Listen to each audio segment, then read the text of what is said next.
ওরা হলো সাত কপালের ভাগ্য আমার মতন একটা বউ পাইবো। যদিও আমি বিয়ের সাথে জীবনে করতাম না, আবার করতেও পারি, ঠিক নাই, দেখি কি করণ যায়। করতাম না জীবনে বিয়ের সাথে, মানে আমার করার ইচ্ছা নাই। তারপর বাইরে চান্স যদি কইরা লাই, তাহলে অত সাত কপালের ভাগ্য হয় আমার মতন একটা বউ পাইবো। আমি যে একটা কেয়ারিং, আমি যে কি একটা কেয়ার করবো, আমি ওর জীবনে সিগারেট খাইতে দিতাম না। কারণ হইলো যদি সিগারেট খাওয়ানোর অভ্যাস থাকে, আমি তো সিগারেটের ভিতরে হুক না আমার স্টাইলে ঢুকাই দিব।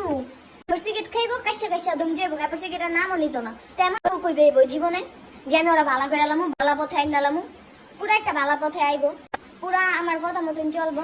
ওরা আমি শাসনও করবো, যে হইবো হ্যাঁ আমি প্রচুর শাসন করবো। আর কথার আগেই থাবড়ামু, কথার আগেই থাবড়ামু, কোনো কথা নাই, মানে মাইট হবে, সাউন্ড হবে না।